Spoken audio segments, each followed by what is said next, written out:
Good evening. In today's session, I would like to explain how the deputy chairman of Rajya Sabha is elected. But before that, I would like to clarify certain things to you for your better understanding. We have a parliament, and in that parliament, you got two houses. Parliament means Lok Sabha, Rajya Sabha, and the President of India. All the three put together is called parliament.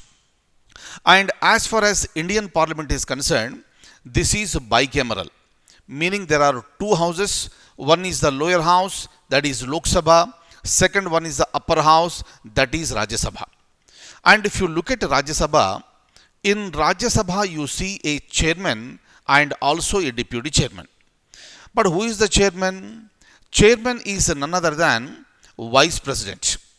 Constitution of India has provided a procedure to elect someone as the vice president of India, and that vice president of India will act as the ex officio chairman of Rajya Sabha. Apart from this ex officio chairman of Rajya Sabha, you also have somebody called deputy chairman of Rajya Sabha. Now the point is that whether the deputy chairman of Rajya Sabha is elected or nominated, and the answer is elected, meaning Constitution has provided a procedure where the deputy chairman of Rajya Sabha is elected, and we are about to discuss regarding the same procedure because Indian Parliament and the Rajya Sabha today elected the deputy chairman of Rajya Sabha today, and Shri Harivansh Narayan Singh has been elected as the deputy chairman of Rajya Sabha once again, meaning earlier also he was the deputy chairman and today once again he has been re-elected. I would like to tell you what is the procedure. Kindly remember two things here. If you look at the chairman of Rajya Sabha and deputy chairman of Rajya Sabha, there is some clarification is needed here. Chairman of Rajya Sabha should not be a member of Rajya Sabha. Chairman of Rajya Sabha is neither a member of Lok Sabha nor a member of Rajya Sabha. But deputy chairman of Rajya Sabha must be a member of Rajya Sabha. Hope I am clear. For example, if you look at the current chairman today, it is Shri Venkaiah Naidu, and he is not a member of Rajya Sabha. But earlier, before he got elected to the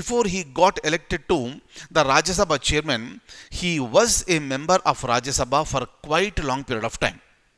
But the moment he got elected as a vice president, he automatically lost the seat in the Rajya Sabha, meaning once a person who is a member of Lok Sabha or Rajya Sabha or a member of state legislature gets elected as a vice president, the previous position that was holding by him is considered to be vacated, meaning he is no more a member of the Rajya Sabha, meaning the Rajya Sabha membership has been lost, and he will continue as the chairman of Rajya Sabha. But when it comes to the deputy chairman of Rajya Sabha, at the time of election, he must be a member of Rajya Sabha, and even after getting elected as a deputy chairman of Rajya Sabha, he will continue as a member of Rajya Sabha. Clear? But how does he get elected? Any person who is a member of Rajya Sabha willing to contest in the election must submit the nomination form to the chairman or the Secretary General of Rajya Sabha, and the notification is issued. Nomination is submitted. On the said date as decided by the chairman, election is conducted, and the members of the Rajya Sabha, they can vote in that election, and out of the contesting members, anybody who gets the highest number of votes will be declared elected as the deputy chairman of Rajya Sabha, and today it has been Shri Harivansh Narayan Singh who has been elected.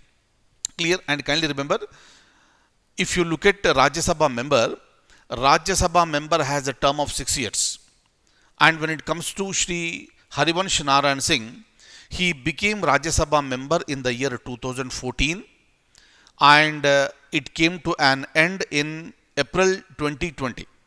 But he was elected as a deputy chairman of the Rajya Sabha in the year 2018.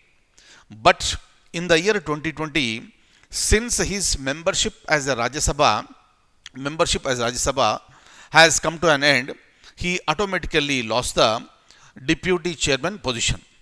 And again he became the member of Rajya Sabha. Again he contested for the post of deputy chairman and he got elected and he will continue as a deputy chairman of Rajya Sabha again. Am I clear? And kindly remember, chairman should not be a member of Rajya Sabha. Deputy chairman must be a member of Rajya Sabha. Kindly remember these points for the examination point of view, and who is the current chairman and who is the current deputy chairman. All the points are very important for the examination. And finally, I would like to tell you what is the role of deputy chairman of Rajya Sabha. Please remember, Rajya Sabha deputy chairman will act as the chairman in the absence of the chairman. Meaning, what are all the powers and functions that are exercised by the chairman are also exercised by the deputy chairman only in the absence of the chairman. Am I clear? Now I would like to show you the pic of our deputy chairman. So this is Shri Harivansh Narayan Singh and he is the deputy chairman of Rajya Sabha. And I'll stop at this stage. I'll see you in the next class with more and more current affairs. Thank you so much. Take very good care.